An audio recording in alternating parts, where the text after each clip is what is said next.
All right. So I want to ask you that, and I don't mean to dive into your dating history. Yes. But I think everybody can agree on this. How many excuses before you start to get the hint that somebody just doesn't want to be around you anymore? Like, how many is it? Like, does it take more than one? Does it take more than two? Now that I'm older, you can spot it. I can spot it right away. The first signal that like there's going to be an issue or there's a question about getting together, or the first one, I'm done. Okay. So you don't have to worry about it. Once I say, hey, about getting together or doing something. One flake and that's it. And one flake. Yeah. I'm flake free. Agreed. Except for dandruff. Yeah, Other than that, I would say, I'm flake free. I told you, man, don't buy shampoo at the 99-cent store. No, that never you can't buy do. a finishing product. I agree. I mean, it's basically like mince with water. No, I like agree. That you can't be cheap on. Yeah, you need good shampoo. They take certs, they grind them down, they pour water in it, and then they put it in a shampoo bottle and say fresh as new. Get at it. It's disgusting. But yeah. So now when I was younger, probably a little bit more, and I'd make excuses for them, for why they're kind of flaking out on me. But now, one and done. That's where I'm at. So let me just, let's pretend that you're dating somebody, and I'm going to read off some excuses, and I want you to just tell me your level of concern with what you are hearing. So say somebody tells you the first time they're kind of having second thoughts about wanting to be committed to you. All right, you would be concerned, correct?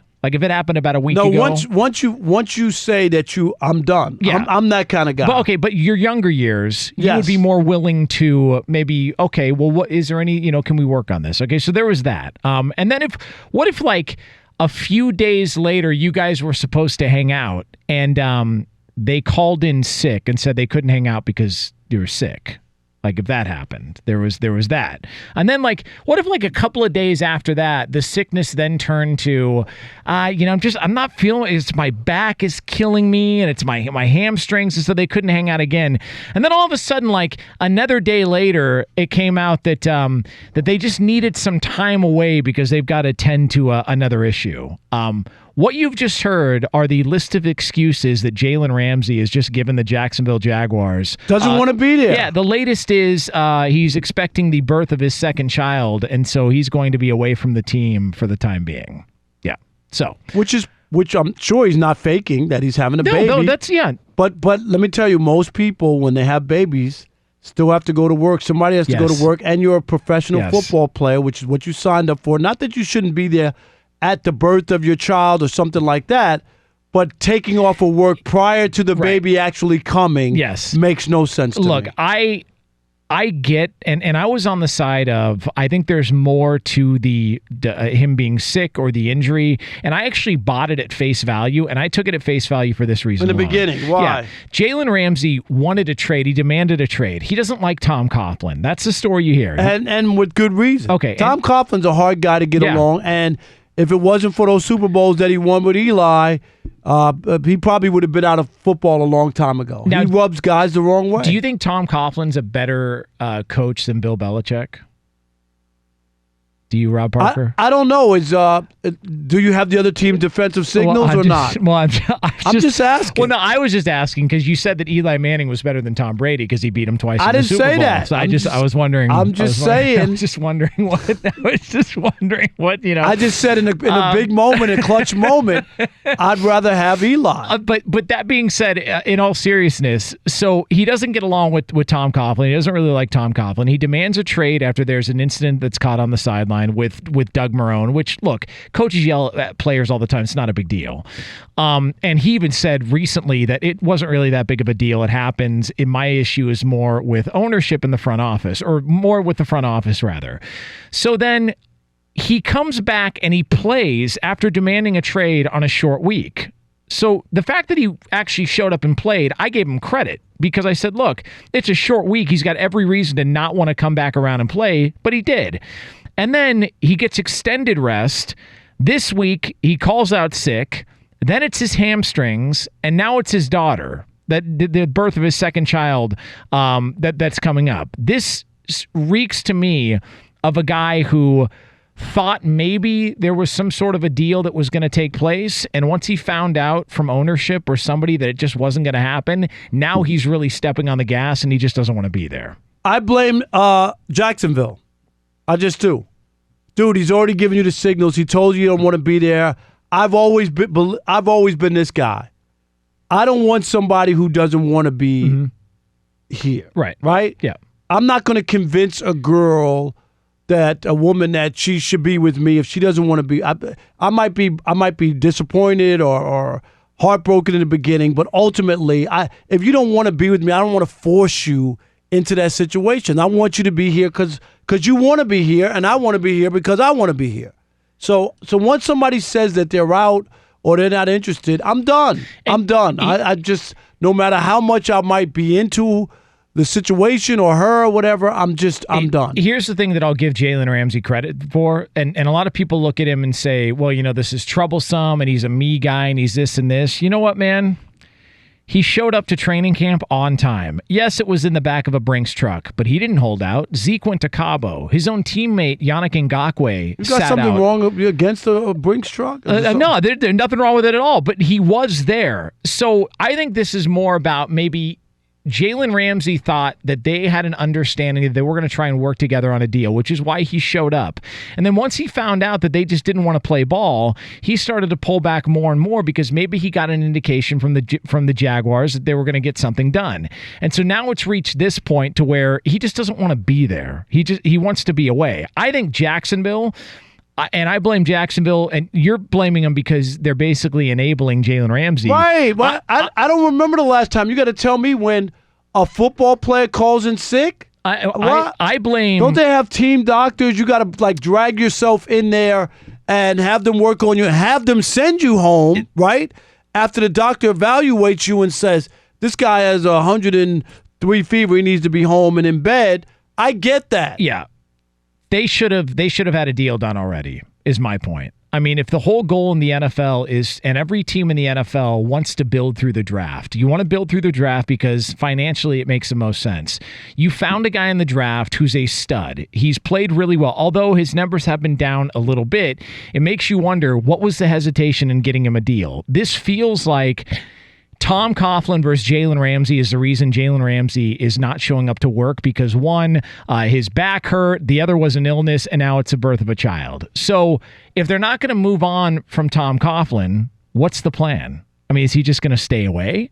Are you going to find what's the plan? This is what happens when owners fall in love with the people who don't play. Sorry, I'm always picking players over executives and coaches because ultimately that's going to win. And I get it. He comes in, he has an impressive resume, won 2 Super Bowls in New York, blah, blah, blah. He knows what he's doing, right? Was in the Jaguars organization early on, was their first head coach. And they went to the playoffs. Yep. You remember, but back then, AFC you remember game. they had unlimited money when they first started. They realized they made a mistake. You remember the first? Yeah.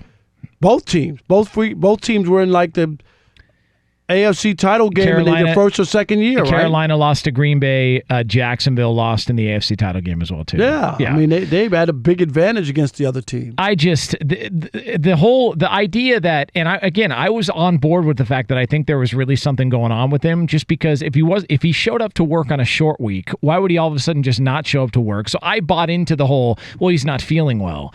But now when you go this many excuses deep, let's take a step back and just be honest. He doesn't want to be there. All right, he's done. Right. It's super obvious. And at some point, if you're Jacksonville, you got to say no. This is unacceptable. When your baby comes, you'll have time off, but you can't take time off before the baby gets here now, unless there's some complication or something and I get that it. I don't know. Fine. And I'll be the first one. I do not know. If there's some sort of issue, medical issue or complication, that's totally different. But if you're just telling me, well, a baby's coming, so I'm just gonna. I'm gonna miss this week because the baby's coming. Or what? So he's now put you in a difficult. And here's the other part of this that I don't understand when players do this, and I didn't understand it when Anthony Davis did it. When you go out publicly and you give away all the leverage from your current organization in any sort of a deal, it makes trading you that much more difficult. It made trading Anthony Davis that much more difficult because him and his dad shot their mouths off and started talking about what teams they won't go to. Exactly. So right away the trade value goes down. You know what the perfect example is? Is you want to do it the way the Knicks did with Porzingis. Remember, out of nowhere. No clue. Super Bowl week. No clue. No clue. Hello, what? No clue. Remember Super that? Bowl week. Yep. They had no clue. It was Super Bowl week, and it was done. When the Patriots traded Garoppolo, out of nowhere. Just done. It was around Halloween, and he was just gone. And that's what I'm talking about. That's how you do it, where you pick up the phone and say, hey, you still want him? And then, boom, it happens. I just think if the ultimate goal is he wants to be traded away, don't give away your team any leverage they have. If you want to get the hell out of there, work with them so you can find an exit strategy. Him not showing up because of the birth of his child isn't working with them, and them enabling him this whole time and just not being more proactive about what the situation is a Jacksonville problem as well, too. I think they're screwed. I think they're in a really tough spot. So it's awful, but that's your guy, Jalen Ramsey. No, that's your guy. That's your guy. That's your guy, Jalen Ramsey. Over! It is the Odd Couple here on Fox Sports Radio. He is Rob Parker. I'm Jonas Knox in for Chris Broussard. Our telephone number, 877-99 on Fox or 877-996-6369. If you're the Jaguars, what do? Do you just shut them down? Do you suspend them for not coming in? Do you tell them either you get here or you're not going to get paid anymore? Because you need to be here. Yeah. This is your job. Patrick in North Carolina, you're first up on the Odd Couple, Fox Sports Radio. What you got? Hey, Jonas, Rob. Happy Hump Day to you. Thank you, bud. Same You to too. you. Listen, I'm just sitting here listening to you guys, and I want to get a quick thing out. I know why Jonas is not there tonight. Chris got so upset the other night with you, Rob. I thought he was going to bust a blood vessel in his head, and he's just recouping from the high blood pressure that you caused him the other night. You know what? And he's like Jalen Ramsey. He called in today, so he's not coming in. Patrick, you figured it out. You know what? I got it. You figured it out. You know what? I mean, when you lay that wood to somebody once in a while, they have no choice but to back down. Now, what are we talking about here? Jesus. Exactly. By the way, but Patrick, what were they fighting about? Unbelievably in the wood. It was a conversation about Antonio Brown and the New England Patriots like we haven't heard enough of it. And Chris was just crying, and Rob just laid the wood, and he got so upset he had to call in sick. Well, damn, man, I'm flexing right now. All right, what's your Jalen Ramsey? Oh, we lost him. All right. Mark in Jacksonville, right to the source. Yeah. You're on the Odd Couple, Fox Sports Radio. What you got, Mark? Man, a few things. One, first of all, I've been listening now in series for a couple of months. Enjoyed the show. First time calling in. Born and raised here in Duval County. Man. Wanted to touch on a couple of things. Well, first, Mark, about. I want to say thank you so much for the support, man. I'm glad. Thank you. And appreciate you calling in when I'm on the show. That's right. You got to say it with your chest. Duval. But yo, so first of all, the timing and everything, I will be completely honest with you, it sucks in terms of the whole blow up on the sideline, and then him being sick, and then the birth of his child. But let's break these things down. Number one, if you really go back and look at the video, when he was coming off the field and the supposed punch that happened, it really wasn't a punch. It was more like, man, get this man out my face. And then after he went to the bench, whatever coach said when he walked over to him was so egregious that not only Jalen body gesture changed, everyone else around him stood up and like, yo, you can't say that. So I'm not saying that you should ever punch your boss or anything. Nah, you can't do that, Mark. You know that. I understand what you're saying, but whatever that man said to him, it not only affected Jalen, but everyone else around him. See, I don't. Okay, but Mark, let me ask you this: Do you think Jalen Ramsey's problem is more with Doug Marrone or more with Tom Coughlin? Because it feels like a Coughlin issue.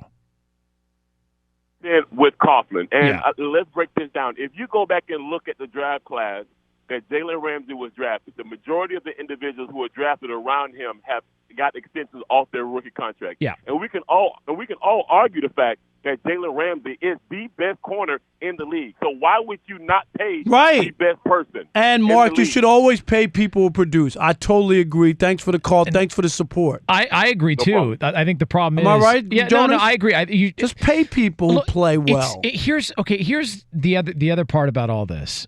And you can ask any executive in the NFL, and they'll tell you the best players in the NFL. When teams go crazy during free agency, they'll always tell you the best players in the NFL never become free agents ever. Right. That's why. Look, say whatever you want about Kirk Cousins, but when Kirk Cousins was sitting there, They never available, believed. Yeah. Washington never believed in him because they drafted him. Don't forget, he was drafted the same year in the same draft as RG3. RG3. Yeah. They watched every snap. Right? Yep. And they never wanted to pay the guy. The reason that Kirk Cousins ended up in Washington is because it was the Shanahans who wanted him. Okay? It's why everybody's keeping a close eye on Kirk Cousins in Minnesota and how Garoppolo performs in San Fran, because the feeling is Kyle Shanahan would rather work with Kirk Cousins because they had success there. So that being said, and bringing it back to Jalen Ramsey, if he's this great and you really wanted him to be a part of the team, you would have already had a contract done. So if you don't have a contract done and now he's not showing up to work, you don't have a whole lot of options here other than you've got to find a trade partner. But Jalen Ramsey also isn't helping them and their leverage because he's not showing up to work. So he's making it clear, I don't want to be a part of this team anymore, which means they're going to get lowball offers from other teams around the league. And it makes it harder to make a deal. Toothpaste is out of the tube, basically. Hey, Jason in Fort Myers, you're on the Odd Couple Fox Sports Radio. What's up, Jason? Hey guys, how you doing? First of all, I wanted to say that Jonas, you do a great job whenever you're on the show. So I wanted to show you a little bit of love. I'm just reading off I'm reading off the prompter. Whatever they type up, I'm a robot pretty much. But I'm down here in Florida, and I've been a Jaguars fan since the team was created, and I wanted to also let you guys know a little bit of news that the coach Doug Marrone has released a statement saying that him and Jalen spoke about his child being born in late September prior to the season start, and that he does look, and that Jalen will return to the team whenever he's ready, and that Jalen's agent actually retweeted that statement thanking Coach Marrone for coming out and letting people know, because I do think the media has, and not you guys, but I do think everybody's kind of jumped on Jalen a little bit. Well, and you know what, Jason, those are good. That's good information, especially coming off the calling in sick and the other stuff. So it looks like he's just deciding that he doesn't want to be there. Yeah. So without that information, it does change it, doesn't it? You buying that? Well, if he says it, you think the coach is going with that? I mean, I'm just asking. This feels like both sides got together and said, "Look, we realize what's happening here. You don't want to be a part of the organization anymore. We understand it, and it feels like for the betterment of a deal getting done, work with us here." Let's work together. Let's put out a statement. I'm not shooting it down completely, but I would be more inclined to believe that they got together, had a conversation, and said, "All right, let's play nice here publicly, so it can kind of help us fast track a deal to get done."